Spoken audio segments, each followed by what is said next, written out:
up guys? Welcome back to my channel. This is Fab, and in this video I will be sharing my recent trip from Manila to Vancouver, and I'm gonna share my tips, the things that are mandatory and the things that I really recommend you doing before you hop on that flight. And later on I will be explaining how I was exempted from the 14-day quarantine and the on-arrival swab test. And if you are planning to go to Canada soon, I think this video is for you. So stay tuned, just watch until the end of the video for you to be able to be more prepared for your flight.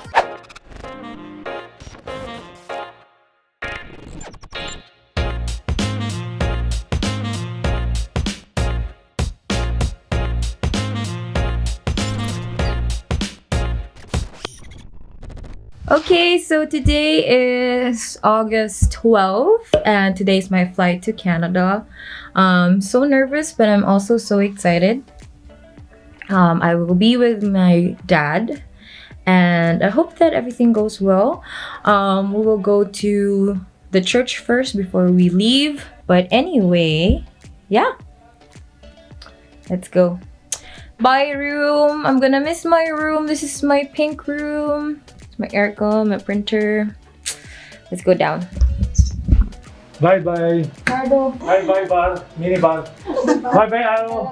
See you.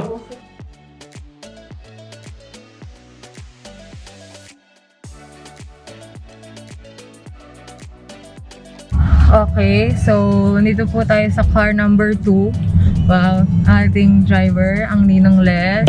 Say hi kay nanay. Hi nanay. Ayan, ang ating Cardo Galisay. Galisay.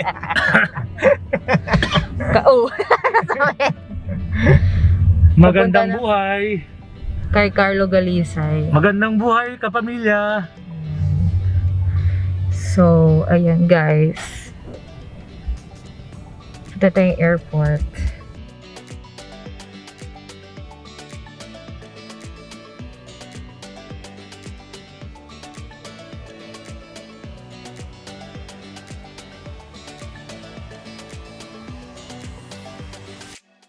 So, nandito na po tayo sa airport. Let's go! Oh.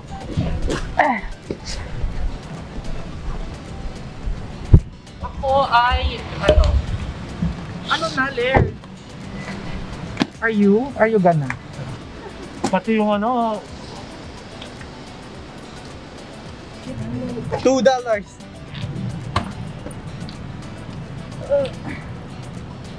Paano, asan?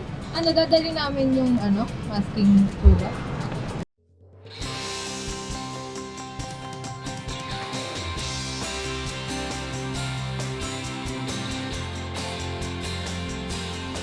Okay, we're in line for the online baggage. Online check-in. Pero ganyan siya kahaba.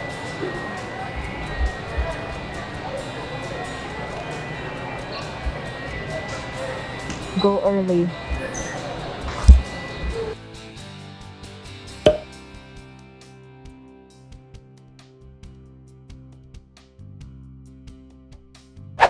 Okay, so the first thing is that you should prepare for your COVID-19 swab test.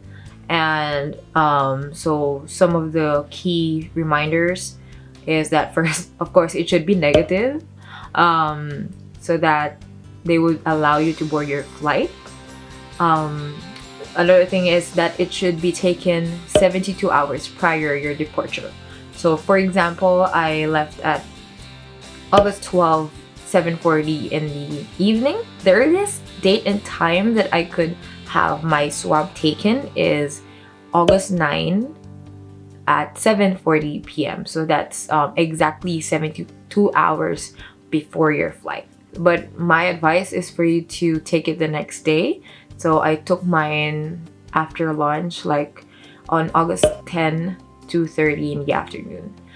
The testing center should be accredited, DOH accredited.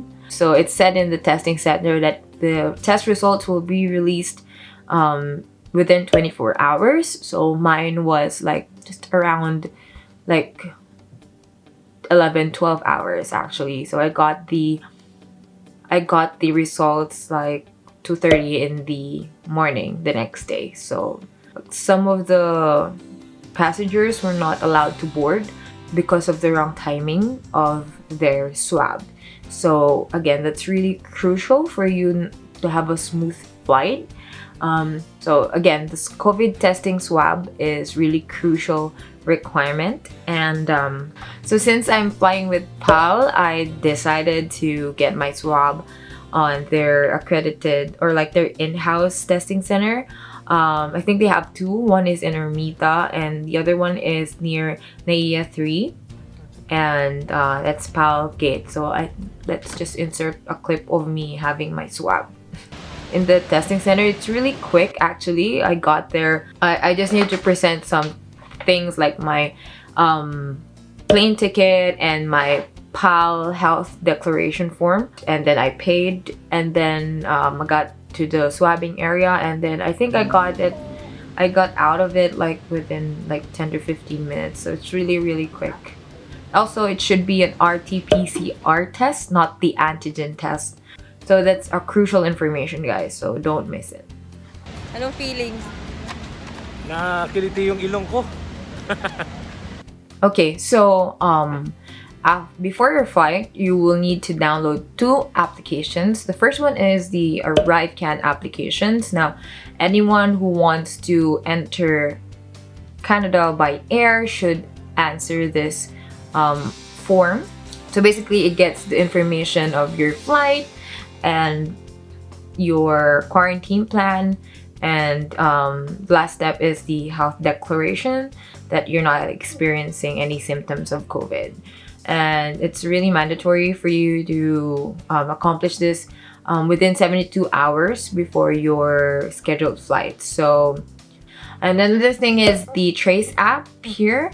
It's just like a normal QR code scanner, but it takes note of your location before you went into, like, before you fly anywhere. So, and if you're arriving in the YVR airport, you need to have an arrival registration to LIFELABS.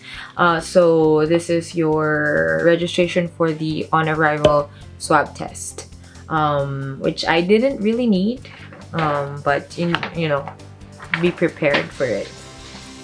So upon arriving to the airport, you will be given like a few forms, like this Bureau of Immigration travel declaration, also the health declaration. But they would provide some of them in the airport. So while you're waiting for your turn in the check-in counter, you can answer it there. And of course, you need to present your passport, and then your visa will be here. So if it's a student visa or a tourist visa, they would check it. Also, you need to provide the additional documents that you need for depending on what visa you are in. Like for example, when you're a student, you need to present your letter of acceptance, your proof of funds, which they didn't really ask for it in the immigration, but you know, again, you wanted to be ready whatever they ask you. And also I brought this vaccination card. So if you're fully vaccinated, meaning your last dose was 14 days prior to your departure, you need your vaccination card. This was given by our local government. And this is the reason why I was exempted from the 14-day quarantine and the arrival swab test. So I was fully vaccinated at the time that I arrived in Canada. So, and the accepted vaccines for travelers are Pfizer, AstraZeneca, Moderna, and Janssen. So if your vaccines were not in the said big four, I'm sorry, but I think you will still need to undergo the 14-day quarantine and the swab.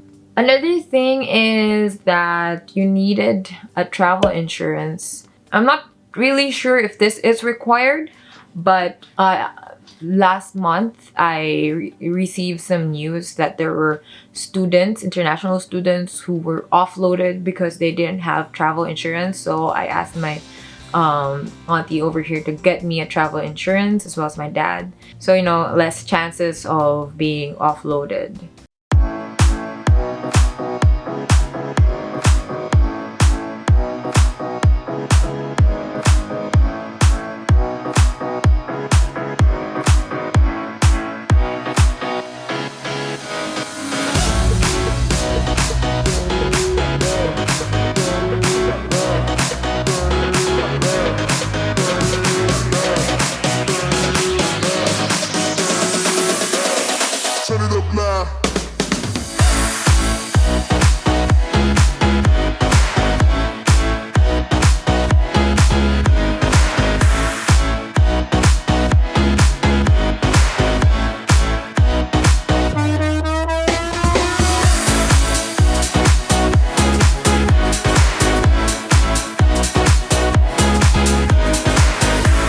Check-in.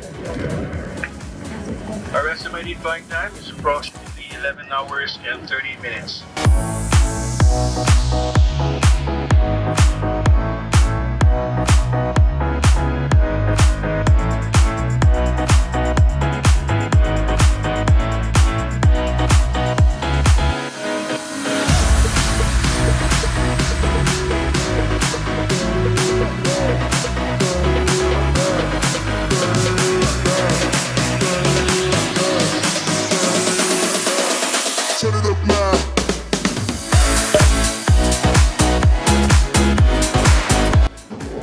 Mabuhay.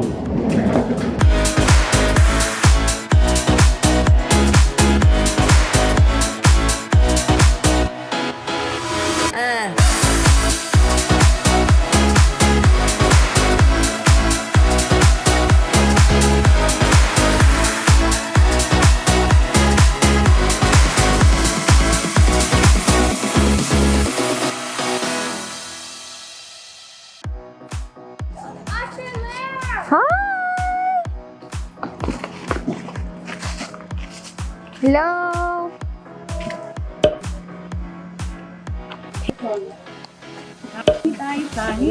I got the ground.